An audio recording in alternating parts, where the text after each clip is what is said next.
नमस्कार, अमन study point पर आप लोगों का हार्दिक स्वागत है।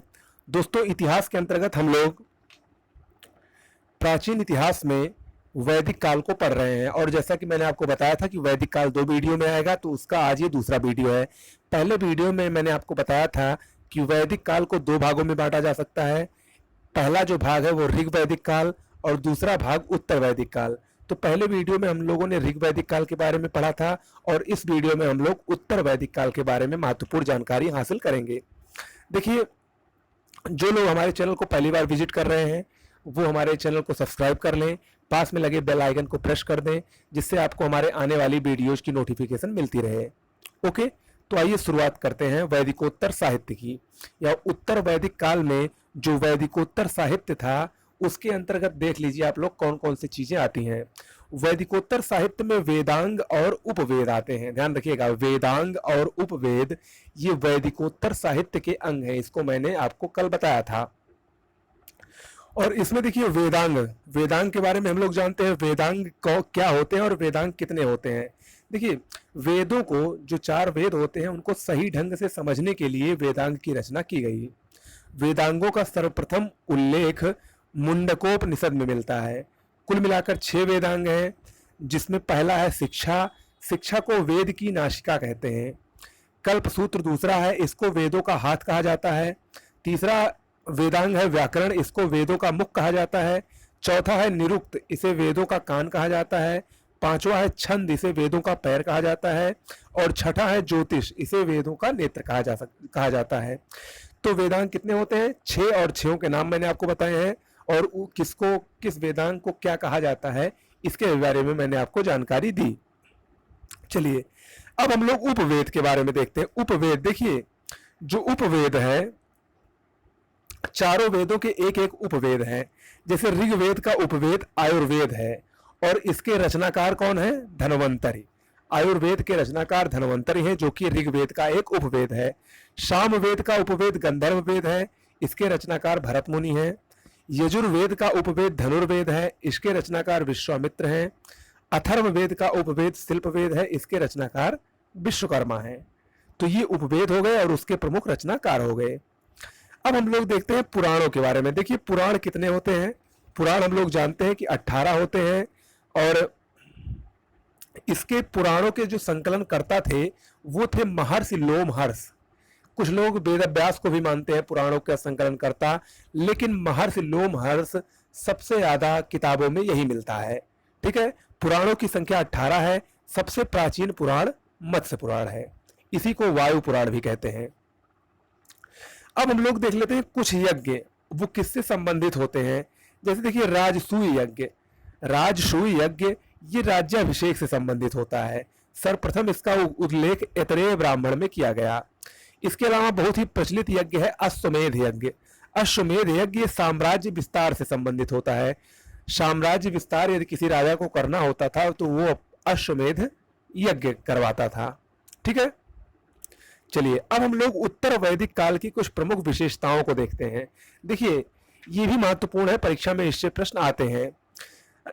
उत्तर वैदिक काल में राजा का पद वंशानुगत हो गया था। उत्तर वैदिक काल आते आते राजा का पद जो है वो वंशानुगत हो गया था, यानी राजा उसी वंश का राजा, उसके बाद उसका पुत्र राजा, को मिलाकर वंश परंपरा के आधार पर राजा का चयन होने लगा था। राजा को सलाह देने के लिए रत्निन की नियुक्ति की गई थी। राजा को सलाह देने के लिए रत्निन की नियुक्ति की गई थी। इसके अलावा राजा द्वारा प्रजा से कर वसूला जाने लगा। उत्तर वैदिक काल में राजा अपनी प्रजा से कर वसूलने लगा, जबकि ऐसा ऋग वैदिक काल में नहीं था। उत्तर वैदिक काल के जो मुख्य जनपद थे वो थे कुरु, पांचाल और काशी। उत्तर वैदिक काल में सर्वप्रथम आश्रम व्यवस्था की स्थापना की गई। तो सर्वप्रथम आश्रम का उल्लेख हमको कब मिलता है? उत्तर वैदिक काल में। ठीक है, उत्तर वैदिक काल में सर्वप्रथम आश्रमों का उल्लेख मिलता है, लेकिन उत्तर वैदिक ग्रंथों में केवल 3 आश्रमों का उल्लेख है, जबकि जबालोपनिषद है, इसमें सर्वप्रथम 4 आश्रमों का उल्लेख किया गया है। 4 आश्रम कौन कौन से हैं? ब्रह्मचर्य, गृहस्थ, इसके अलावा वानप्रस्थ और सन्यास। जिसमें जो पहला आश्रम है ब्रह्मचर्य है, दूसरा गृहस्थ है, तीसरा वानप्रस्थ है और चौथा संन्यास है। इसमें जो सबसे सर्वश्रेष्ठ आश्रम माना गया है वो गृहस्थ आश्रम माना गया है, जिसकी अवधि 25 से 50 वर्षों तक है। और इसी आश्रम में ही, गृहस्थ आश्रम के तहत ही मनुष्य 3 ऋण से मुक्ति पाता है। 3 ऋण कौन कौन से हैं? ऋषि ऋण, पितृ ऋण और देव ऋण। ठीक है, और इसी में त्रिवर्ग का भी प्रावधान है, धर्म अर्थ काम। ठीक है, तो कुल मिलाकर गृहस्थ आश्रम सबसे सर्वश्रेष्ठ आश्रम है। इसके बाद अब देखते हैं उत्तर वैदिक कालीन प्रमुख देवता कौन थे। उत्तर वैदिक कालीन जो प्रमुख देवता थे वो थे प्रजापति। उत्तर वैदिक काल में प्रजापति एक प्रमुख देवता थे। ठीक है, इसके अलावा रुद्र और विष्णु भी अन्य देवता थे।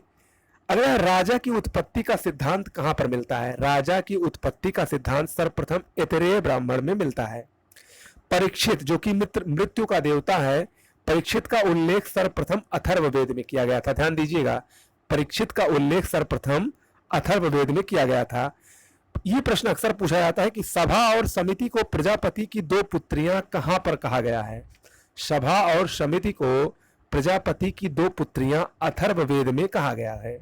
ठीक है, तो दोस्तों ये तो हो गया कुछ उत्तर वैदिक काल के बारे में। अब हम लोग थोड़ा सा अपने जो 2 महाकाव्य हैं, महाभारत और रामायण, इनके बारे में जानते हैं।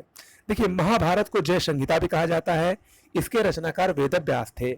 महाभारत का तमिल अनुवाद पेरुन देवनार ने किया। पेरुन देवनार ने महाभारत का तमिल में अनुवाद किया। महाभारत में 18 पर्व हैं, जिसमें जो 6वां पर्व है जिसे भीष्म पर्व कहते हैं, इसी में गीता सार है। ठीक है, इसी में जो कृष्ण ने अर्जुन को उपदेश दिया था, जिसको हम लोग गीता के वचन कहते हैं या गीता सार कहते हैं, वो महाभारत के 6वें पर्व में है, जिसका नाम भीष्म पर्व है। ओके, तो ये प्रश्न आता है परीक्षा में। फिर अगला महाकाव्य है रामायण। इसको चतुर्विंशति सहस्त्र संहिता कहते हैं, क्योंकि इसमें 24,000 श्लोक हैं। इसकी रचना वाल्मीकि ने की थी। इसका तमिल अनुवाद, मोस्ट इंपॉर्टेंट, तमिल अनुवाद रामायण का कम्बन ने किया था, जबकि इसका बांग्ला अनुवाद कृत्तिवास ने किया था। ओके, तो दोस्तों ये हो गया आज का हमारा टॉपिक। और इस तरीके से प्राचीन भारत का 2 चैप्टर, हड़प्पा सभ्यता और उसके बाद वैदिक सभ्यता, ये दोनों कंप्लीट हुआ। अब आगे हम थोड़ा और तेजी से चलेंगे। ज़्यादा से ज़्यादा इसमें 4 से 5 वीडियो और आने हैं। 4 से 5 वीडियो यानी 7 से 8 वीडियो प्राचीन भारत में, 7 से 8 वीडियो मध्यकालीन में और लगभग 8 से 9 वीडियो आधुनिक भारत में। यानी अगर देखा जाए तो 20 से 22 वीडियो कुल मिलाकर आने हैं। तो 20 से 22 वीडियो लगभग आपका 10 से 15 दिन, ज़्यादा से ज़्यादा 15 दिन से ज़्यादा नहीं होगा। तो 15 दिन में आपका इतिहास कंप्लीट हो जाएगा। उसके बाद 10 से 12 दिन में भूगोल कंप्लीट हो जाएगा। तो यानी कुल मिलाकर 1 महीने में आपका सिलेबस कंप्लीट हो जाएगा।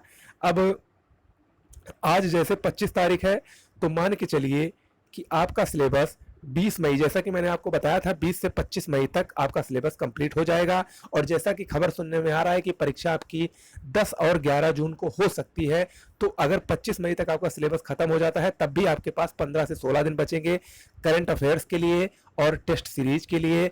और छोटी छोटी चीज़ें जैसे कि यूपी स्पेशल 1 दिन में समाप्त हो जाएगा, जनसंख्या और नगरीकरण 1 दिन में समाप्त हो जाएगा। इन सब के लिए भी आपके पास समय बचेगा। ठीक है, तो ऐसे पढ़ते रहिए। धन्यवाद।